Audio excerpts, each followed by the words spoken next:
Filwaqt li se jkun qiegħed jagħti soluzzjonijiet għall-isfidi tal-lum, il-baġġett tas-sena d-dieħla se jindirizza l-prijoritajiet tan-nies.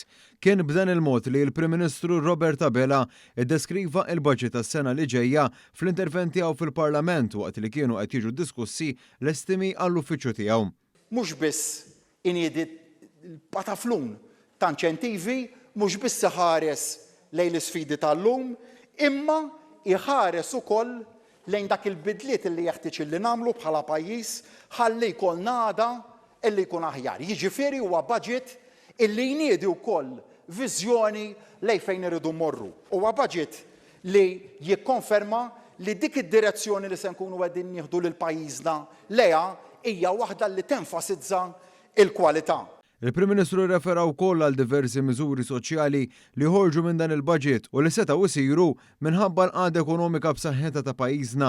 Waqt li rrefera għall eżempji ċari kif il-baġġett mhux se joffri l-ebda piżijiet, il-Prim Ministru Robert Abela qal li dan allura hu baġġett li jagħti s-serħan il-moħħ.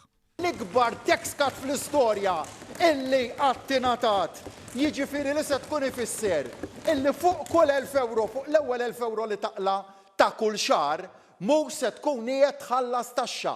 18,000 persuna li qabel kienu jħallsu t-taxxa u li issa mhux se jkunu qegħdin iħallsu iktar taxxa.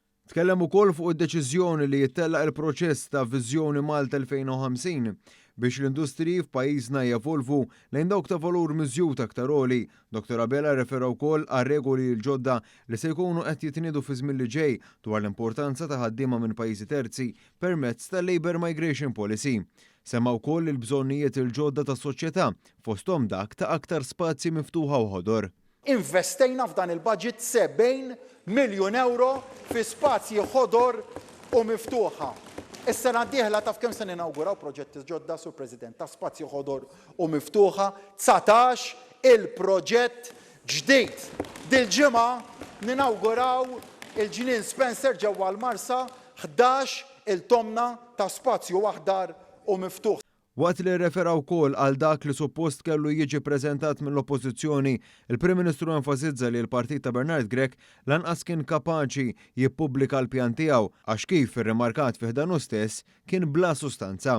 Il-Prim Ministru wkoll kixef il-qerq nazzjonalista li biex jippruvaw jiddevjaw l-attenzjoni ħarġu setta proposti dwar it-taxxa ta' dħul, proposti li Dr. Abela għalli meta staqsa kemm se jiġu jiswew ma kellu l-ebda tweġiba. Ejdilna kemm il-miżuri li ħriġt bihom inti dwar ir-rata ta' taxxa preferenzjali se jkunu qegħdin jiswew. Għajdilna ħantik il-ħin. Għajdilna. Sew qalu lek sħabek, where's the beef? Sew qalu lek sħabek. Mhux ta' bxejn kitbulek hekk għax m'għandekx costings, kollox works in progress. Il-frażi l-ġdida kollox għadu qed jinħema. Iżda quddiem in-negattività u t-taħwit tal-Oppożizzjoni, il-Prim Ministru kompla juri triq l qudiem għal pajjiżna. Issa irridu nsarfu il-progress ekonomiku li ksibna f'aktar kwalità tal-ħajja u dan b'mod tanġibbli.